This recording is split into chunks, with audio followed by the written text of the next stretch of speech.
different flowers.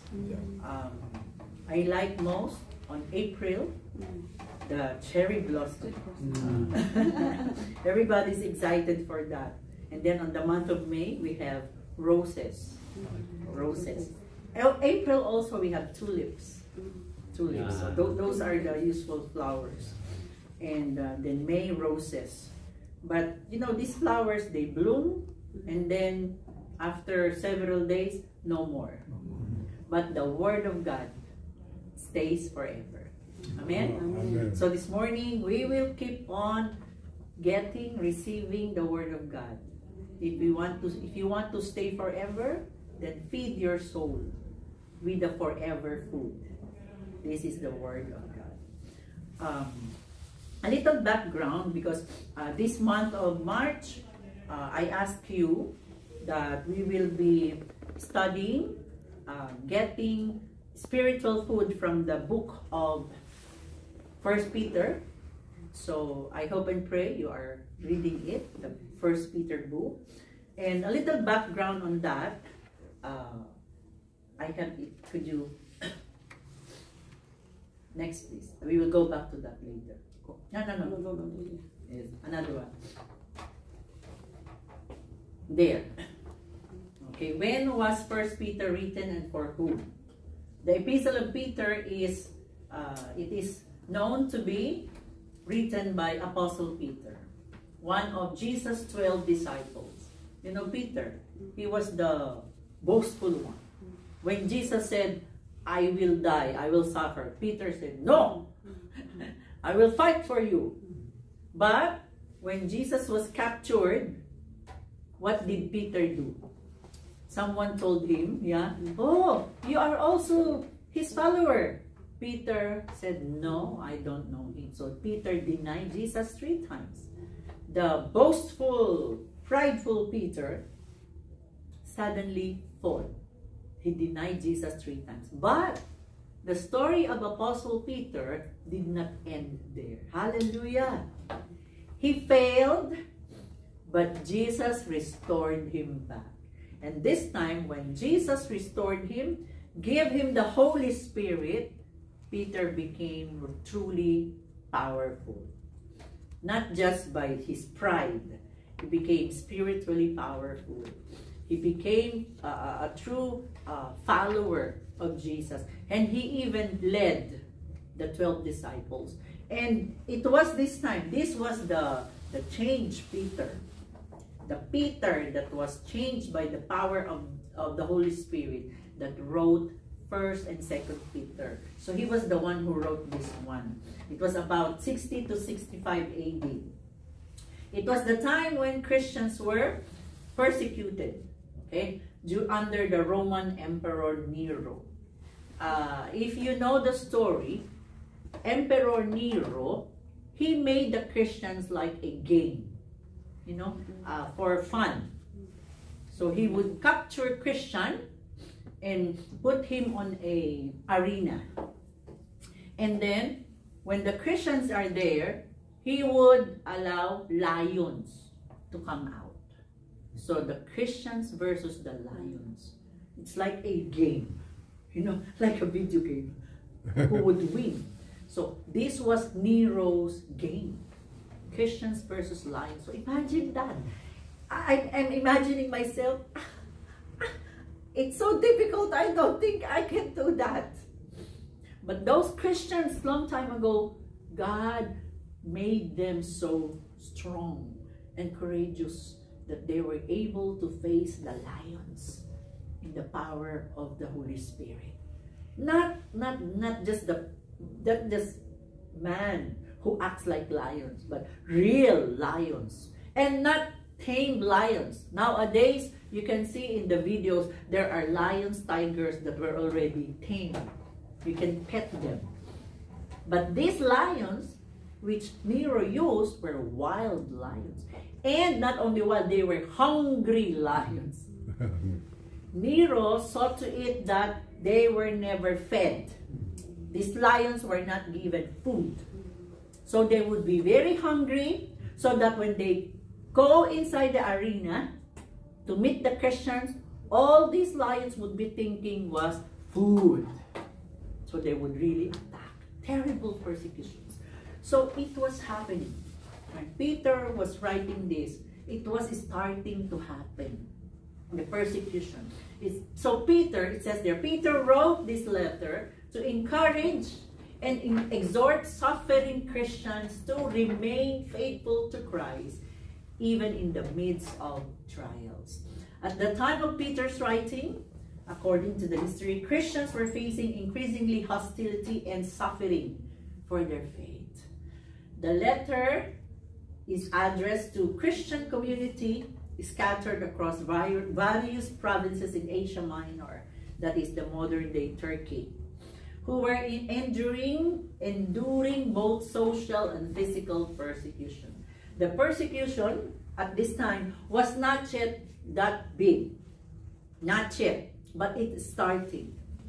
And the Christian can feel that.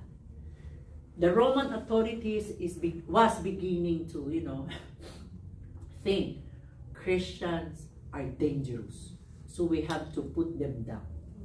Okay, so they thought Christians were rebels at that time, so they were beginning to capture Christians. So it was this time that Apostle Peter started writing this book. So if you would notice, the book of 1st and 2nd Peter, it's more on the Christian who he is and also the sufferings of the Christians.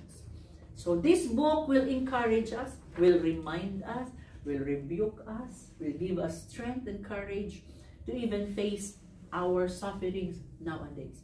Maybe we can say, hallelujah. We are not suffering like the Christians at that time in AD 60, 65, facing real lions. Nowadays, me personally, if I would face a cockroach, cockroach, just a small insect. Cockroach. Cockroach. What is that in Korean? Don't know. The cockroach, the black insect with wings, with antenna. It crawl on the. You have it here. I just. It's a small insect. Like black brown. Like this. Maybe. But it crawls, it flies, and when I see that, right? How much more lions? Oh my. Yeah. But nowadays I believe Christians, we have our struggles. We have our sufferings. It could be physical suffering. It could be relationship. It could be financial suffering.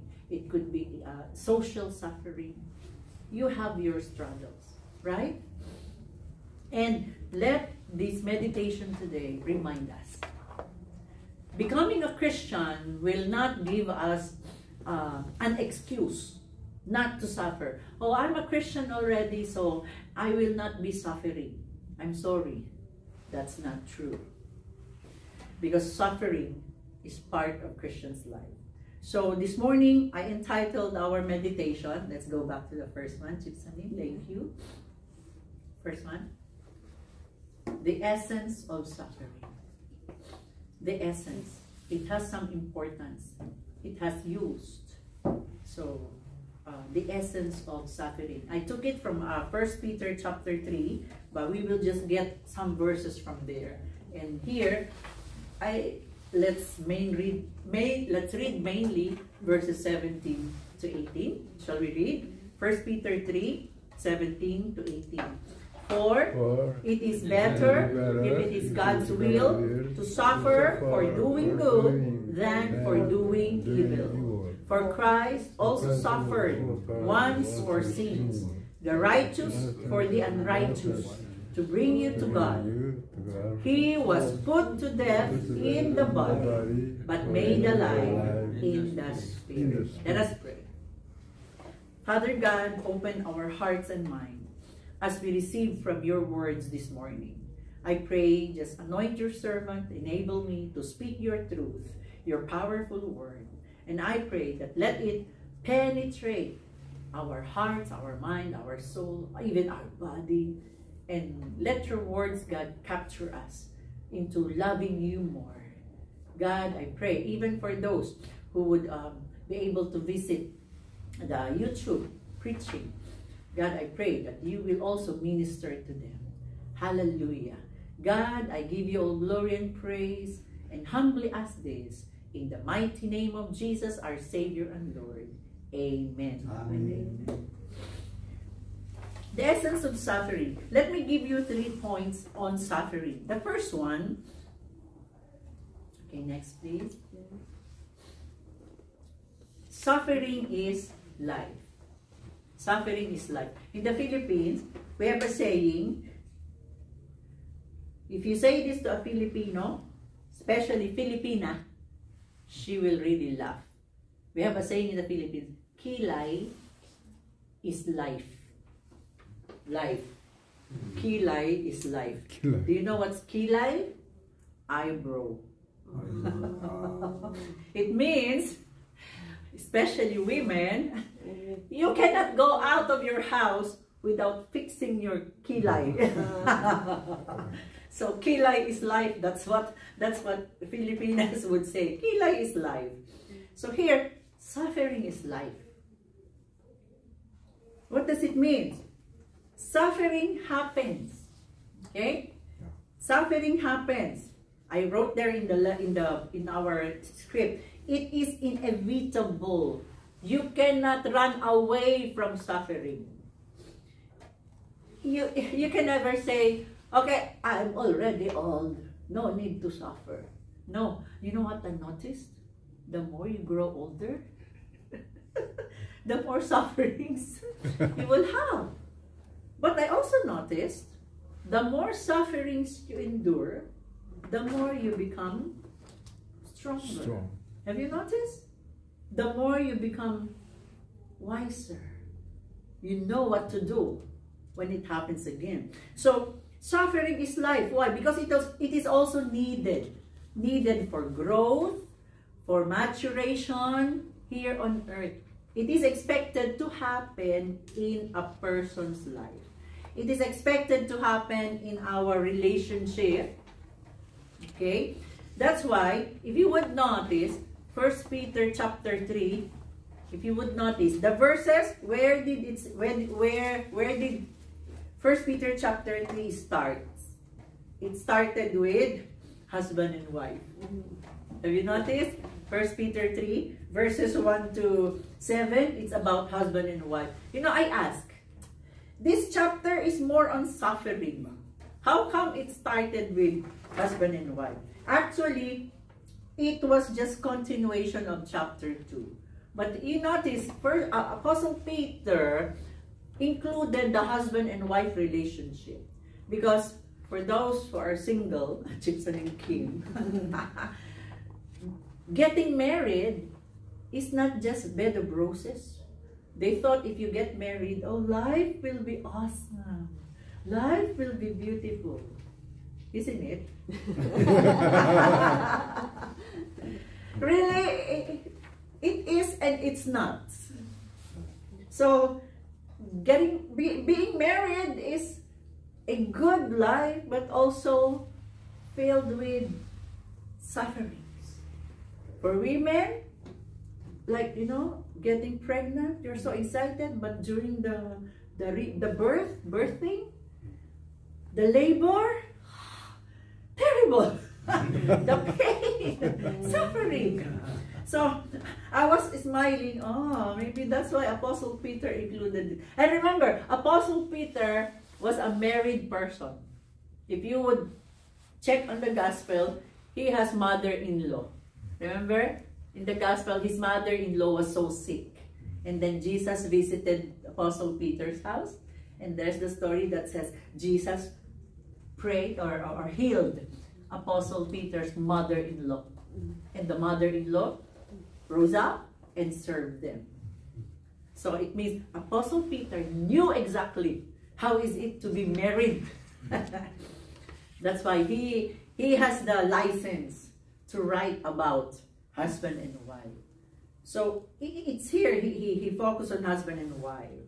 But there's another topic for that. But what I want to tell you this morning is being married, being single, if you have friends, if you don't have friends, if you have big family, if you have small family, we all have suffering. We all have struggles. If you are rich, you have suffering. If you're poor, you also have sufferings. Like the poor, one of their suffering is, oh, I need more money. The rich is, oh, how can I maintain my money? How can I keep them so it won't be stolen? You know, we all have our struggles. Every people. But for us Christians more so, we are not spared from suffering. Okay? Suffering, it's there. Even in our government, we suffer. We suffer trouble. We suffer. Sometimes we are worried for our government. You have your struggles in South Korea. We have our struggles in the Philippines. America have their struggles. And even in Europe, they have their struggles. In Australia, name every country, they have their struggles. Suffering is inevitable. It's preeminent. It's there. It's here. As a matter of fact, even the sinless Son of God suffered. When Christ came to earth, he had no sin. He was humble, simple, powerful one. He healed the sick. But still, he suffered. He suffered and died at the cross to accomplish the purpose of God. If we would read verse 18, for Christ also suffered. Did you find the word also? Christ, the Son of God, when he came to earth, also suffered for sins, the righteous for the unrighteous. And as a matter of fact, his suffering is not because he was evil. He suffered not because he was unwise. Because it was not because he mismanaged a company or his life. It says there, he was righteous. He suffered, why? For the unrighteous. He suffered for us. Why? To bring you to God. To bring you and me to God. He was put to death in the body. But there is hope. But made alive in the spirit. So let us be encouraged. Suffering is real. As we say it, Hila is life. Suffering is life. Amen? Amen. It's there. So when there are nights or days that there are no suffering, you are not experiencing suffering, then rejoice. Praise the Lord. But when times are there that you are suffering, you are in pain, you have problems, you have trouble, you have the word, okay. Don't forget, pray. There is hope. So suffering is life. Secondly, it becomes harder. Suffering is part of our obedience to God. Suffering is part of our obedience to God. While singing earlier, Trust and Obey, in the song, there's a part of the songs that says, where he lives, I will go. When we were in the Bible seminary, we used to sing, what God feeds me, I will swallow. Why swallow? Sometimes God will feed you food that you don't like. So I'll just swallow. Where he leads me, I will follow. Some of my friends in the Philippines would ask me, Pastor, what if God will bring you to Africa? What if God will bring you to a jungle? I will always answer them, Kenchana, it's okay. As long as it's God. Because I know where he leads me, he will go with me. If God wants me to ride on a giraffe, okay, let's go, Lord. If God wants me to ride on a lion, okay, let's ride, Lord. suffering is part of our obedience to God. When we say, Jesus, be my Lord. Jesus, I give you my life. You are putting your life in one dangerous, challenging position. Because obeying the Lord is not easy. If we will study the history of the first disciples, the first disciple to die, to put to death, was James. He was sawn into two. There was a study, maybe he was cut into, or they don't know, but he was sawn. He was cut into two.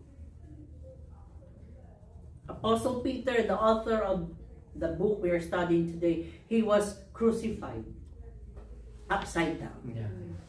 He doesn't want to be crucified like Jesus. He said, I am not worthy. I am not like Jesus. So please crucify me upside down. Jeremiah, the prophet, he was so many times put in the well with mud, in a boiling oil. So many sufferings. When we have to obey God, suffering is included. Because as human beings, we have the tendency to do it our way. We want to be comfortable. We want to have an easy life where everything is okay. Where we can sit on a chair and just, life is beautiful. We want it.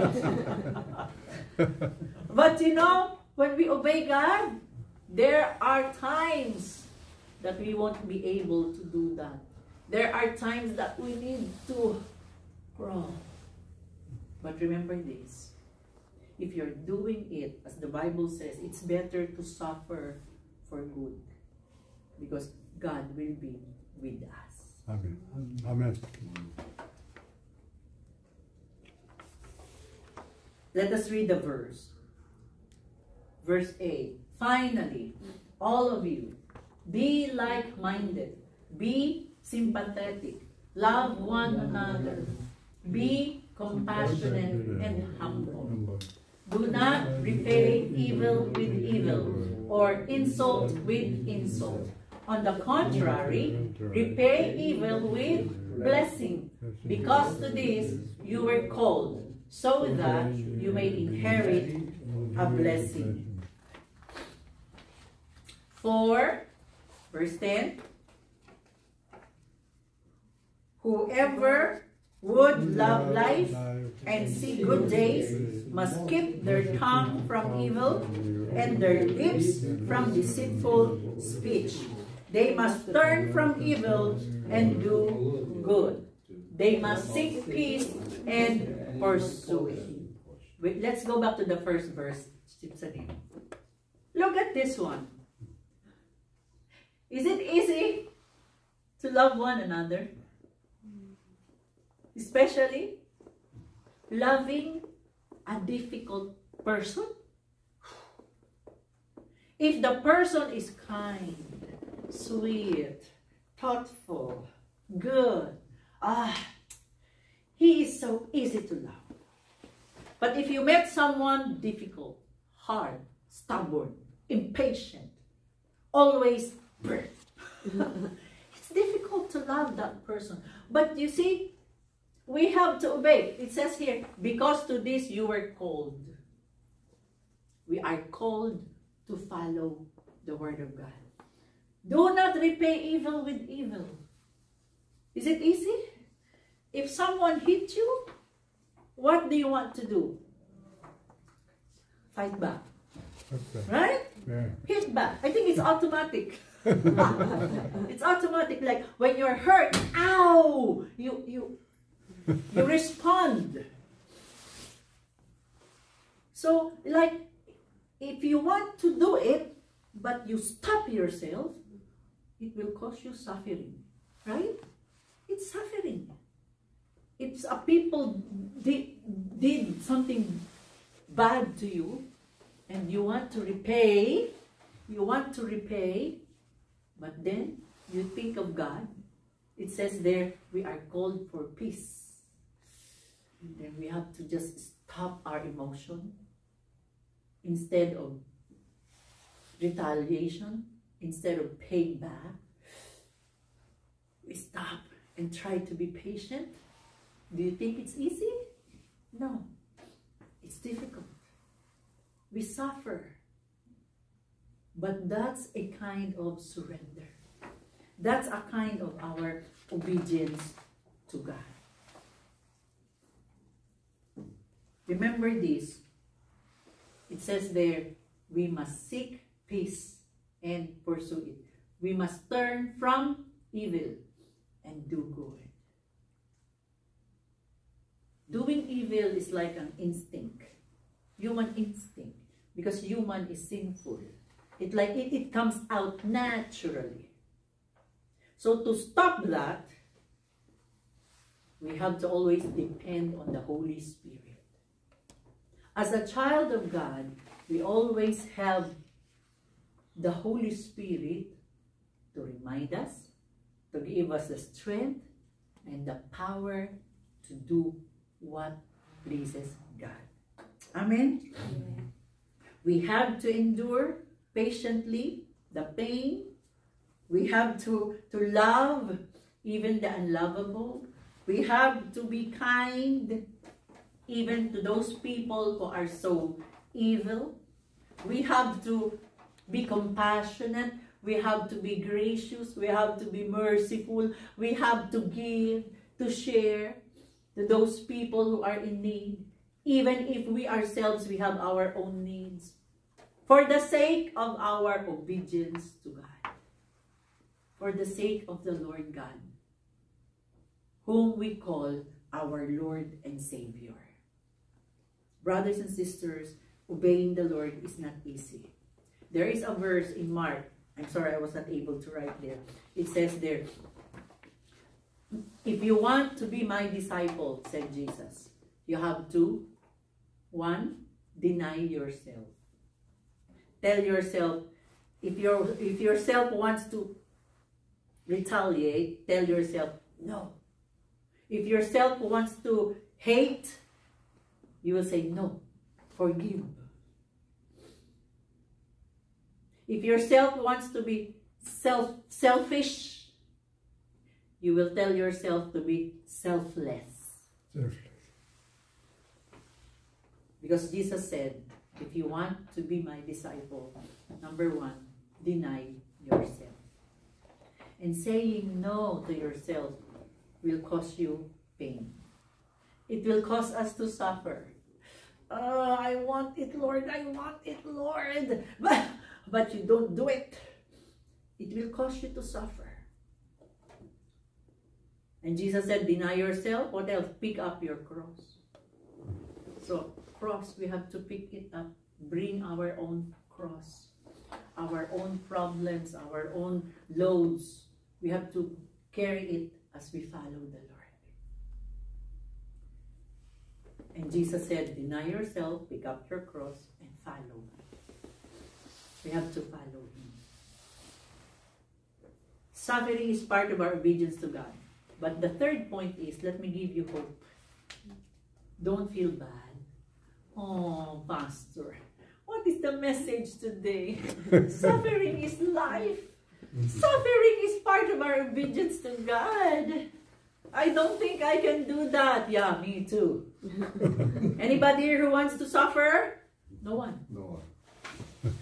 If I would ask, anybody here who wants blessing? Yes. Yes. We all want blessing, but you know what? Oftentimes, before blessings, we have to suffer first. But let me give you the third point. Number 3, suffering has an antidote. Suffering's antidote. Okay, what is an antidote? You understand the word antidote? It's like, it's a medicine. It's a solution. Okay? Or it's like, it will help you go through. Okay? Like, if you have toothache, the antidote, you take pain reliever, you gargle, right? Or you let them go to the dentist and okay? If there is, like in my stomach, I have the Chipsanim gave me the liquid, and we have water, okay? We have antidote. Oh, yes, there is hope. There is hope, okay? But, I'm sorry, because the antidote is, let me tell you, escape is not an antidote. You cannot escape suffering. We have to undergo it. But there is an antidote. Let me give you 3 antidotes. Okay? God has not left us. God knows that in this world we will suffer.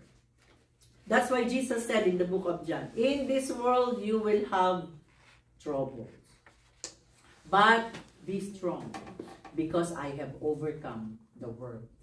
So, the first antidote that I will give you is focus on Jesus Christ as you suffer. Focus on Jesus Christ. In verse 15 of 1 Peter chapter 3, we can read, but in your hearts revere Christ as Lord. What does it mean? Okay? If you would visit that, okay, in verse 13, 14, Apostle Peter talked about harm. 14, he talked about suffering for doing what is right. He talked about threats, okay, because the Christians at that time, they were threatened, okay. He talked about being frightened. In 14, even if you should suffer for what is right, you are blessed. Do not fear their threats. Do not be frightened. Do not be afraid if there will be sufferings. And the cue there in verse 15, but in your hearts, revere Christ as Lord. That's one main secret. In our hearts, we have to focus on Jesus Christ as we suffer. Remember who is Jesus Christ. He is your Savior. He gave His life for you. The righteous one died an unrighteous death to bring you to God. Remember the verse that we read? The sinless died for the sinners to bring us to God. So remember Jesus Christ. He gave His life for you. He suffered for you so that you are able to go back to the Father and so that you can have eternal life. In Romans 8:32, it says there, He who did not spare His own Son, but gave Him up for us all, how will He not also, along with Him, graciously give us all things? So, if God gave Jesus as a solution to our sin, focus on Jesus. And remind yourself that if God gave me solution to my hopelessness, God will also give me solution to my suffering now. Whatever is your problem now. How difficult you think your situation is. Think about what Jesus had done for you. He gave you His life so He can also sustain you. Hebrews 12 verses 1 to 3. One of the favorite verses. Let's read. Therefore, since we are surrounded by such a great cloud of witnesses, let us throw off everything that hinders and the sin that so easily entangles. And let us run with perseverance the race marked out for us, fixing our eyes on Jesus, the pioneer and perfecter of faith. For the joy that was set before Him, He endured the cross, scorning its shame, and sat down at the right hand of the throne of God. Consider Him who endured such opposition from sinners, so that you will not grow weary and lose heart. What is this verse telling us? In verse 2, it is calling us to fix. You know what's fix? Put it there. Let it stay. Fix your eyes on Jesus. Who is Jesus? He is the author of our faith. We have faith because of Him. And He says there, for the joy that was set before Him, He endured the cross. I like the song that says, while Jesus was on the cross, He was thinking of me. When Jesus was on the cross, He was thinking of you, Chipsanin. When Jesus was suffering, all the wounds from those lashes, the nail on the hand, the thorns on the head, I can't imagine how painful it could be. How painful it was. But while Jesus was there in pain, Jesus was thinking of you. I have to finish this for Elder Ham. I have to finish this for Chipsanin. I have to finish this for humanity so that they can be saved, so that I can bring them to heaven with me. So what is this telling us? When we are experiencing sufferings, let us remember Jesus Christ, what He did for you. Let us remember how He suffered. And let us remember how good God is, so that we will endure the suffering. And while we are suffering, okay, another thing, focus on the Word. 2 words. The living Word is Jesus Christ, and also the written Word. We have to focus on the promises of God. I like the song, standing on the promises of Christ, my King, right? When we are suffering, remind yourself of the promises. So, I am encouraging you, brothers and sisters, keep reading your Bibles. Because here, you can get hope and strength. It will help us go through our suffering. So, when you are suffering, focus on Jesus Christ. Think about Him. Think about His love. Think about His goodness. One friend who is a nurse, psychology nurse, told me, when you are in pain, do not focus your thoughts in the pain. For example, if your pain, let me say, if it's the stomach, do not think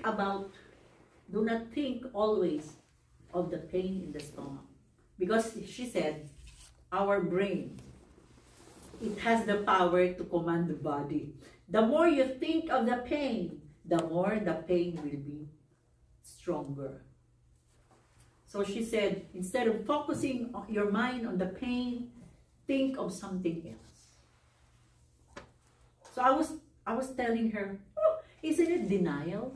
You are denying you're in pain. And she said, no, you can never deny it because you can feel it.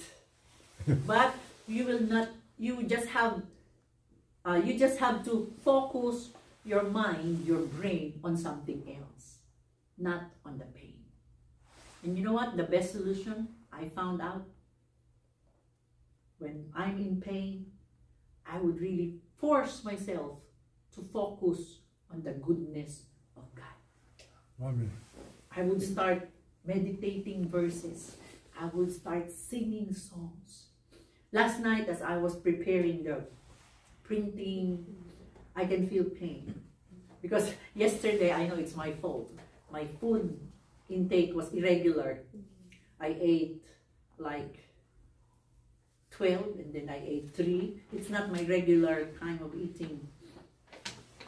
So at night, there's really pain. And it's like I have a trauma.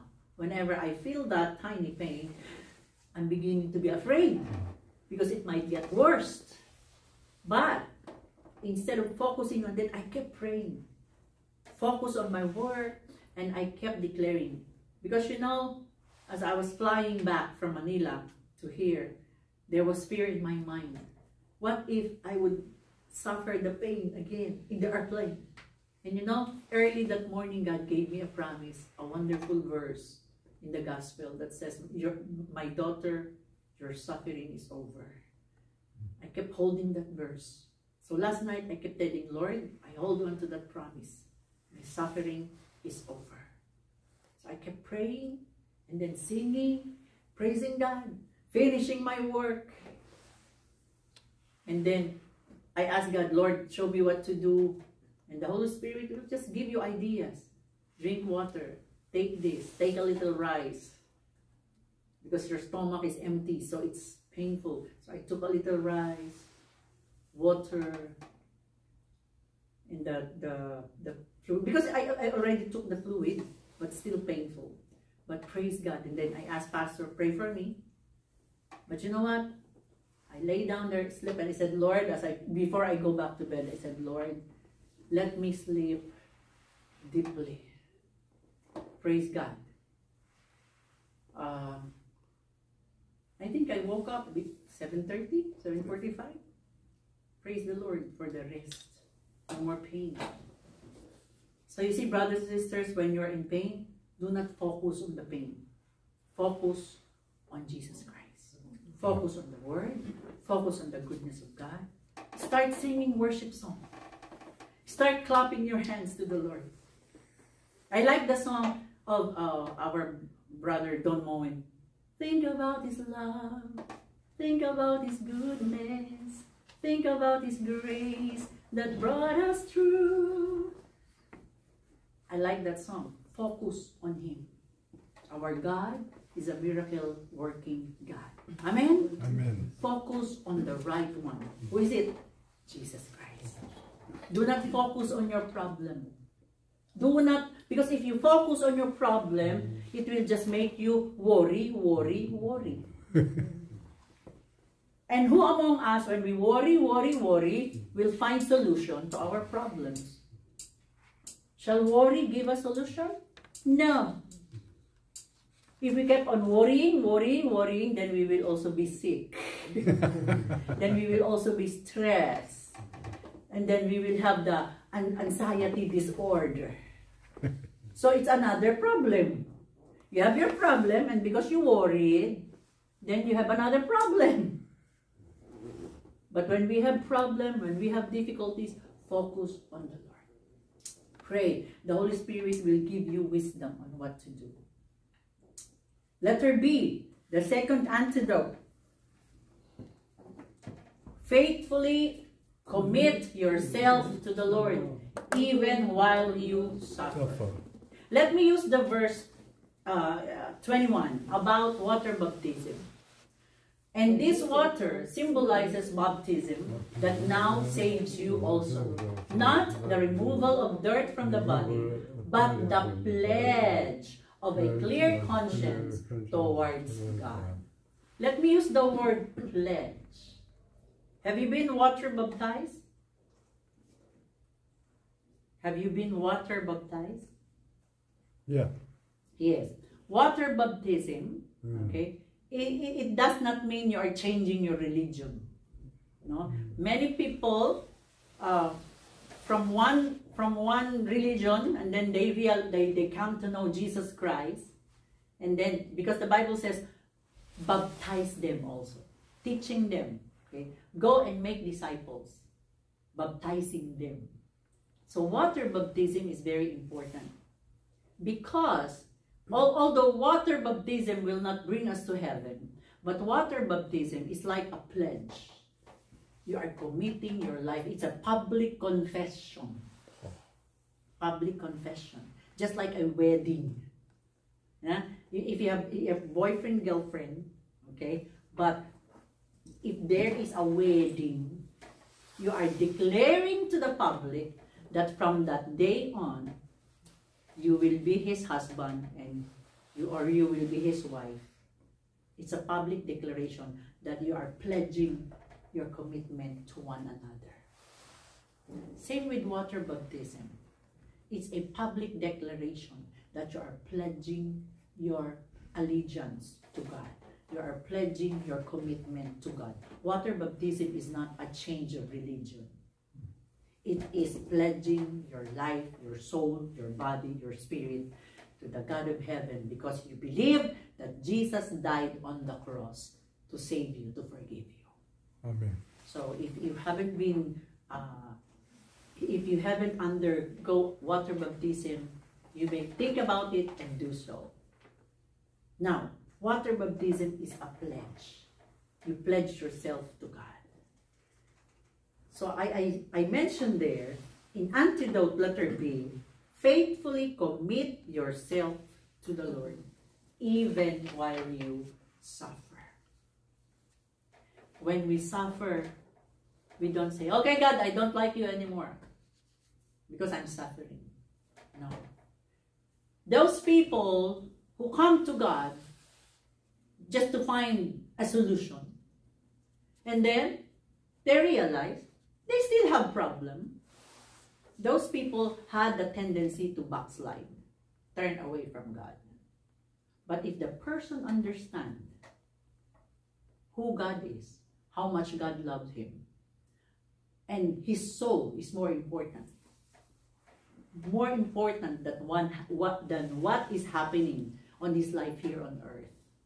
That God is more concerned for his eternal life. That's why God gave Jesus Christ to die on the cross, so that everyone who believes in Jesus Christ will have eternal life. Amen. If the person, the believer, the Christian, understood that, and he pledged his life to the Lord,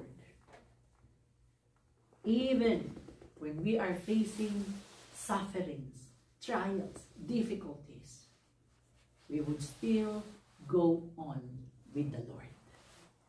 We will keep on giving our life to God. We will keep on trusting God. We will keep on obeying God. Just like husband and wife. You know why many marriages turns to divorce? They got married thinking getting married is the best. But as I told you earlier, getting married is both best and worst.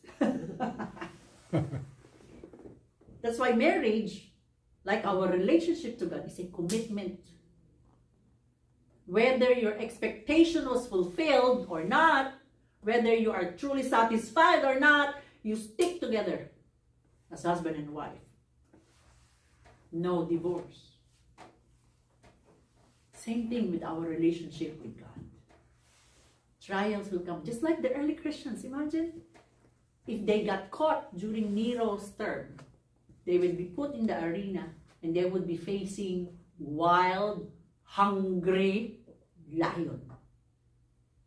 But those Christians, those early Christians, they stayed committed to God.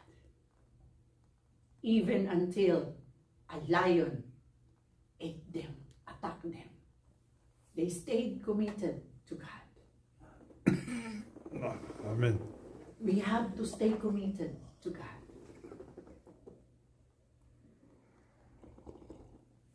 Just like yesterday, I believe this is a very good story because honestly, you know, it's really difficult financially in the Philippines. I don't know why. Yesterday, Pastor Manuel and I were like talking, and we have some financial issues. But God is gracious. He showed us how to do it, how to manage it. But we just stick on to the commitment. We will not use credit. We will just do cash, no to credit. But our finances was really, at this moment, was really in a suffering stage. Maybe that's the best word to use. It's on the suffering stage. And then there was temptation.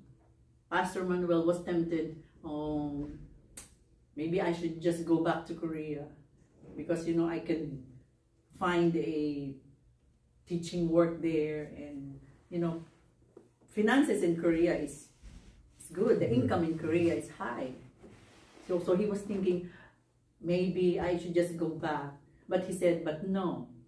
He would remember how God called him to help the church in Taguig. So I said, no.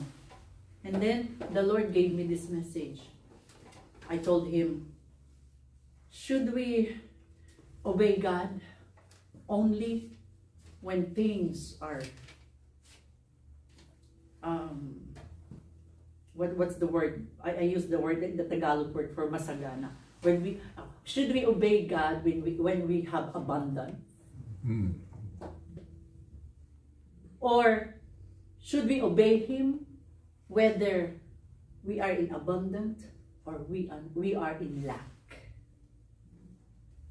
We should obey God however the situation is, believing in our hearts that God is faithful. God is faithful. You know, brothers and sisters, when we obey the Lord as a Christian, there will be ups and downs in our lives. There will be times that you will be very healthy and strong. But there will be times that you will be sick, some pain in the joints. There will be times that you will be financially okay. But there will be times you are financially broke. There will be times that your relationship are good, laughing, happy. But there will be times that it seems you're always fighting, whatever. What in the world? How in the world did I have this family? There will be ups and downs, brothers and sisters. But let me tell you this. Stay committed in the Lord. Amen. Stay in the Lord. Amen. Because He will never let you down. Just like Job. Job is a very example of a committed person to God. Do you know the story of Job? Let's read some part of his story. Job 1:18 to 22. Okay, another one. Job 1:18 to 22. Let's read. While he was the announcer. Okay, someone told him, newscaster. Okay, let's read. While he was still speaking, yet another messenger came and said, your sons and daughters were feasting and drinking wine at the eldest brother's house, when suddenly a mighty wind swept in from the desert and struck the four corners of the house. It collapsed on them, and they are dead. And I am the only one who was escaped to tell you. Wait a minute. All his children dead? 7 of them? I'm a mother. I don't think I can take that. Right? Let's continue reading. At this, what did Job do? At this, Job got up and tore his robe and shaved his head. Then he fell to the ground in what? Worship. Did you see that? Wow. I think fell on the ground and wailed. Wah! No, the verse said he fell on the ground and worshiped. And he said, let's continue reading. Naked I came from my mother's womb, and naked I shall depart. The Lord gave, and the Lord has taken away. May the name of the Lord be praised. And verse 22 says, in all this, Job did not sin by charging God with wrong. Job did not blame God because of his difficulties, suffering, sorrow upon sorrow. What did he do? He worshiped God. Brothers and sisters, the second antidote is, even in times of sufferings, commit yourself to God. Hold on to Him. Amen? Amen. Hold on to Him. Even Jesus Christ on the cross, while He was there suffering on the cross, what did He say? He said in Luke 23, let's go. Wow. Luke 23:46, what did Jesus say? Father, into thy hands I commend my spirit. It means to say, Jesus has expressed his complete trust and surrender to God. Even few minutes before he died, he never stopped surrendering to the Father's will. Jesus pledged his spirit to the Father. It showed that Jesus Christ has expressed his complete trust and surrender to God, signifying his belief in life after death and his confident departure into the Father's care. Even in the midst of suffering, Jesus fully trusted the Father. It's a reminder for us, brothers and sisters. Don't quit. Don't quit praying when you have difficulties. The more we pray. Amen? Don't quit worshiping God when you have problems. The more we worship God. And antidote number 3. Firmly believe that even in suffering, God is for you. Believe that even when you are suffering, God is for you. He is looking at you. He is willing to help you. He is willing to sustain you. He is your support. He will never abandon you. In verse 12 of 1 Peter 3, we can read, "For the eyes of the Lord are on the righteous, and his ears are attentive to their prayer. But the face of the Lord is against those who do evil." So what's the secret here? Even when we are suffering, we have to continue to be righteous. And how do we become righteous? Through Jesus Christ. Amen? So it's telling us, even in suffering, stay with Jesus. Stay with him. And you will, even if you are suffering, you are still righteous. And what's the promise? The eyes of the Lord are on the righteous. Not only the eyes. His ears are attentive to their prayer. So what does it mean? If you are suffering, focus on Jesus. Remember him. Think of him. Secondly, stay. Stay with Jesus. Commit your life to God, no matter what happens. And the third is, pray. Ask for help. Because God is looking at you. God is willing to help. God is waiting. James said, you don't have because you do not ask. So sometimes when we are suffering, we are so focused on our pain, on our sorrow, on our lack, that we forgot to pray. Have you experienced that? We're so focused with our problem that we forgot there is God. He can help us. So we have to learn that on sufferings, cry out to God. Amen? Cry out to God because God is for you. He is for you. Psalms 34 verse 17. Another beautiful promise, powerful promise. Let us read. The righteous cry out, and the Lord hears them. He delivers them from all their troubles. Amen. All physical, financial, emotional, social, whatever is that, God is able to deliver us from all our trouble. In one condition, we have to stay righteous. And how do we stay righteous? Cling on to Jesus Christ. He is our righteousness. Secondly, cry out. When we are in pain, whenever I see people with difficult problems, they wanted to cry. I wanted to cry. I always tell them, you cry. It's okay to cry. But make your crying more effective and powerful. How? Cry to the Lord. Cry to God. Cry in prayer. Because when we cry to the Lord, the promise is the Lord hears us. Amen? When you are in pain, when you are in sorrow, don't just cry. Empty cry. Empty cries.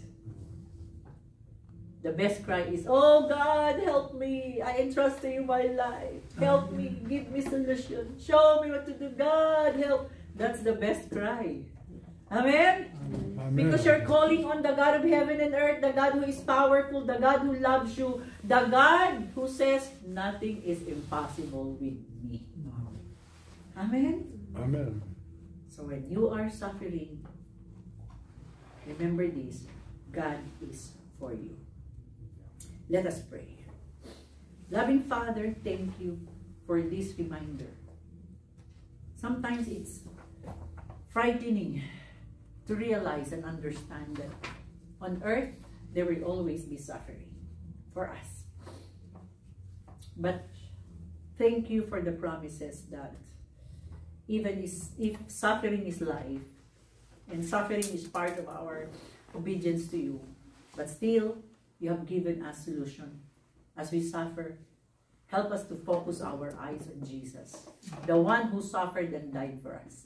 And help us to stay believing, having faith in you, holding on to your words, even in the midst of our pain and sorrow.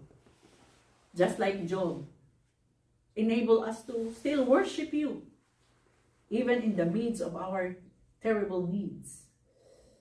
May we never give you up or give up on you, but may we keep on trusting you.